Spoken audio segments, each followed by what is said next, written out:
Então, gente, essa solenidade da Santíssima Trindade nos faz refletir e nos perguntarmos o que muda na nossa vida o fato da gente acreditar num Deus que é a Trindade. Será que muda alguma coisa concretamente na minha vida?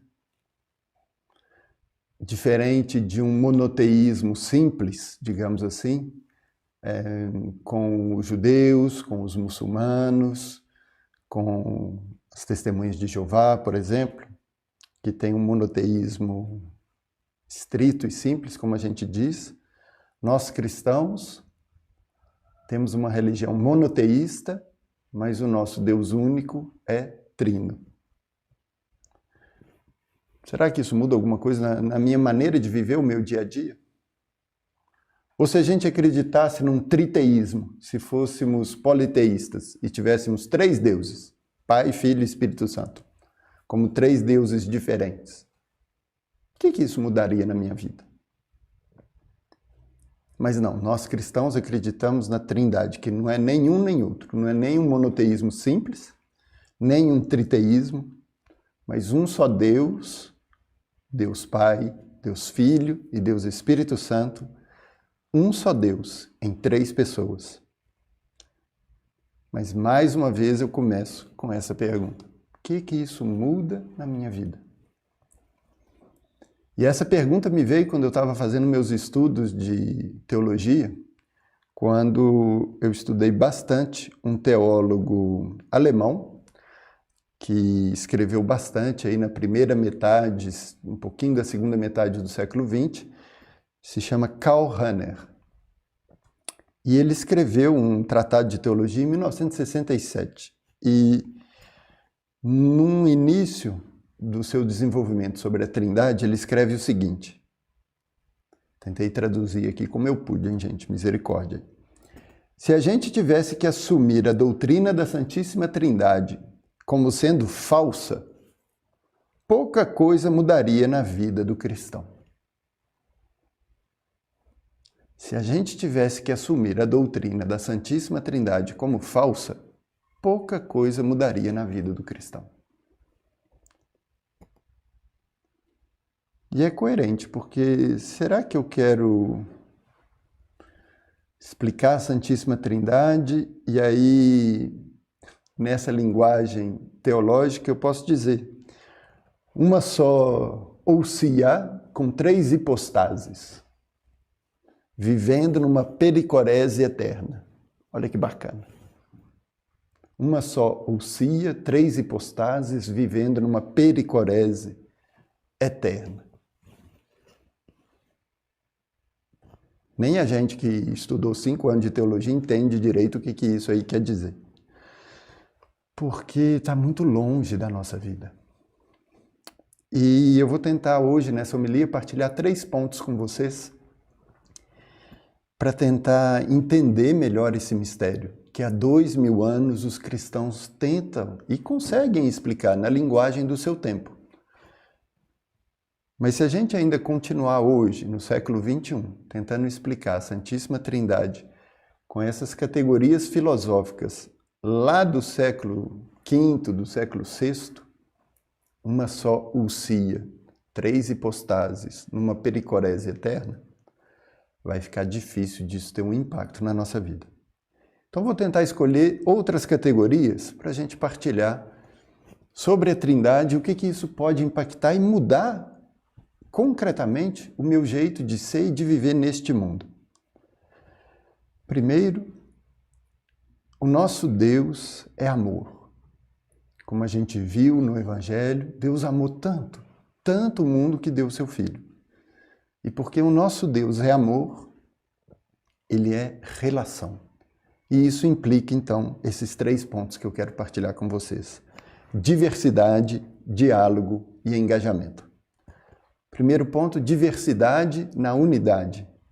Porque nós acreditamos na Trindade, uma comunidade de amor. A religião cristã, nós católicos, nós cristãos, devemos sempre, na nossa fé e na nossa vida, articular, e não é fácil, diversidade e unidade. Não há amor sem diversidade. E Deus é amor. Se não for um amor na diversidade, vai se tornar um amor próprio, um narcisismo, um egoísmo. Isso não é amor. Seria uma autorreferência totalmente estéril. E a gente sabe que o amor de Deus não é estéril, é fecundo, porque supõe essa diversidade. Isso fica claro já quando a gente olha para a criação. Deus quis criar o mundo, o universo, à sua imagem, e nós, seres humanos, à sua imagem e semelhança, numa diversidade. E isso é bom. Tem terra, tem água, tem ar, tem plantas de todas as cores, tem animais diversos, tem gêneros diferentes. Somos homens, mulheres, masculino, feminino, tudo isso é a imagem de Deus. Já pararam para pensar disso? Lá no livro de Gênesis está escrito: Deus os criou à sua imagem e semelhança, homem e mulher, Ele os criou. Homem e mulher, nessa diversidade, somos imagem de Deus, para mostrar que Deus, Ele mesmo, é diversidade, porque é amor. Senão seria homogeneidade. Será que na minha vida concreta eu busco mais entrar na diversidade ou na homogeneidade? Cristão, nós deveríamos ser apaixonados pela diversidade, pela descoberta do outro, com um grande O e com um pequeno O. O grande O de Deus, que é esse outro que nos procura sempre, e do outro que está no meu lado e que é diferente de mim. Chamados a vivermos na complementariedade. É a vocação do casal, de vocês que assumiram o sacramento do matrimônio, ser figura indicando essa diversidade fecunda de Deus, que gera vida. Olha que beleza! Mas quantos de nós não buscamos ainda viver buscando o mesmo e não o outro? Como se isso nos desse mais segurança. Mas a Trindade sempre nos convida a buscarmos uma unidade na diversidade. Mas a gente insiste em buscar o mesmo. Aquele que pensa igual eu. Ou de fazer o outro pensar igual eu. Será que realmente na minha vida eu estou encarnando em mim, na minha maneira de pensar, na minha maneira de viver neste mundo, a diversidade na unidade que a nossa Trindade Santa nos mostra? Uma diversidade reconciliada, como diz o Papa Francisco, onde a diferença não é vista mais como uma concorrência, como uma ameaça, como uma violência, mas como uma bênção e uma oportunidade de fecundidade, de vida, de movimento. Quantos de nós ainda não estamos presos numa autorreferência? Segundo ponto, diálogo. Se a gente crê realmente na Trindade, é porque a essência mesma de Deus é diálogo. Conhece esse ícone da Santíssima Trindade, de Rublev? Desses três personagens sentados em torno da mesa? Estão lá em torno da mesa, fazendo o quê? Batendo papo. Estão no diálogo. Nos termos teológicos complexos, como eu estava dizendo no início, se a gente fosse tentar traduzir um pouquinho essa pericorese eterna, é esse diálogo eterno, fecundo, entre as pessoas da Trindade. Um diálogo que não é só palavra, é comunhão do que a gente é realmente. Um diálogo profundo. O nosso Deus é diálogo. E isso fica ainda mais claro na encarnação, como a gente viu no Evangelho. Deus amou tanto o mundo que enviou o seu Filho para nos salvar, não para nos condenar, para entrar em diálogo conosco, com a nossa linguagem, com a nossa cultura, com a nossa carne, Jesus que é plenamente Deus e plenamente homem. E o que isso muda na minha vida? Será que eu vivo a minha vida e a minha fé cristã como diálogo ou como monólogo? Simplesmente esperando a minha vez de falar e de impor as minhas ideias? Ou eu entro realmente em diálogo? Eu quero sempre ter razão? Ou eu realmente, quando encontro com o outro, paro para escutar o que ele tem a me dizer? E não enquanto ele fala, eu já fico pensando no que eu vou dizer e responder, sem escutar mesmo o que ele disse. O diálogo supõe a diferença na unidade, que é o meu primeiro ponto. Senão se tornaria realmente aí um bate-papo de boteco, onde a gente pode falar de qualquer coisa, se divertir, rir, contar piada. Mas o diálogo é mais profundo do que isso. É entrar em comunhão. Um diálogo que me questiona, me desafia, me faz crescer, me faz avançar para lugares que eu nem imaginava que eu poderia ir. Um diálogo que é encontro verdadeiro e supõe respeito, essa distância sagrada entre eu e o outro. E nessa distância aparece a possibilidade do diálogo, porque eu não sou o outro. Será que eu vivo realmente como cristão num profundo respeito do outro, que é diferente de mim, que pensa diferente de mim?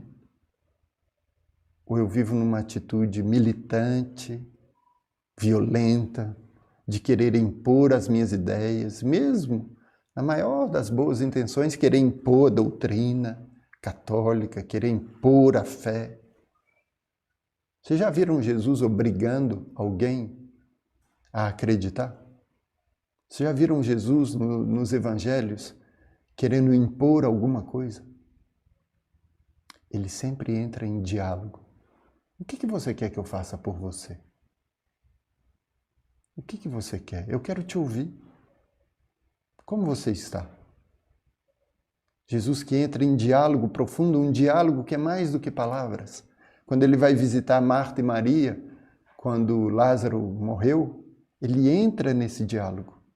Mestre, se você estivesse aqui, olha, mas eu estou aqui agora, e ele chora a morte do seu amigo. Diálogo profundo, comunhão. No respeito do outro, profundo respeito do outro. Nesse respeito que deixa o outro ser ele mesmo e livre. Vai, vende tudo que tem e me siga. E o outro triste vai embora. Ou vem e segue-me. E abandonando tudo, seguiram Jesus. Ele não impõe nada. Será que na minha fé eu estou vivendo realmente uma fé cristã trinitária, do diálogo respeitoso do outro? E o meu terceiro ponto, engajamento. Se Deus é realmente trindade, amor, relação, é porque é uma comunidade de amor em missão. A gente poderia cair na tentação de pensar então que a trindade seria esse grupinho de 3 lá autossuficiente, mas não. A trindade não é fechada em si mesma. É uma comunidade em saída, já na criação, que não é necessária. É um fruto dessa saída de amor, imagem de si mesma, que é comunhão de amor para se doar ao outro. Missionária, que vai ao encontro do outro, na sua diferença, para entrar em diálogo com ele, buscando unidade e não uniformidade, num respeito profundo para se engajar com o outro. É tudo que a gente vê na linguagem bíblica da aliança, que a gente viu na primeira leitura, com Moisés e o Senhor, esse diálogo espetacular. Senhor, fica conosco, faz aliança com a gente. Será que a minha vida de cristão trinitário é uma vida de compromisso, de engajamento, de aliança, que busca construir pontes e não muros? Diferente de uma vivência de compromissos, de acordos, de contratos, de toma lá da cá, de querer tirar vantagem, o cristão é um ser de aliança. Aliança não é um compromisso, não é um contrato. É um engajamento de vida. Jesus, quando se encarnou, não fez um compromisso, não fez um contrato, não fez um toma lá da cá. Ele assumiu toda a nossa natureza humana, exceto o pecado, para nos salvar exatamente desse pecado. Será que a minha vida é uma vida de engajamento? Ou é uma vida de rabo preso, para tentar tirar vantagem de alguma coisa? Ah, se eu vou obter vantagem, então pronto, e aí? Será que eu vivo realmente uma vida de cristão trinitário? Se encarnar na causa do outro e pelo outro com o outro. Exatamente o que Jesus fez por nós. Se encarnou, assumir a carne do outro em mim, a sua existência, as suas alegrias e tristezas, as suas esperanças e felicidades, como nos diz o Concílio Vaticano II. Nós somos chamados, gente, como cristãos, a vivermos como cristãos trinitários. E aí eu deixo esses pontos para vocês meditarem nessa semana. Será que eu estou no ponto de pedir ao Senhor essa graça de integrar mais essa diversidade na unidade? De viver realmente mais aberto a uma diversidade? Sem compromisso, mas uma diversidade que busca reconciliação e unidade? Será que seria mais para mim essa semana uma graça de entrar mais em diálogo com o respeito e a escuta necessárias à imagem de Deus? Ou no engajamento encarnado com o outro, que não é indiferente ao sofrimento nem às alegrias do outro, mas me faço carne junto com ele? Que a gente possa pedir essa graça ao Senhor, de sermos mais trinitários na nossa fé e na nossa vida, mais abertos à diversidade, ao diálogo e ao engajamento.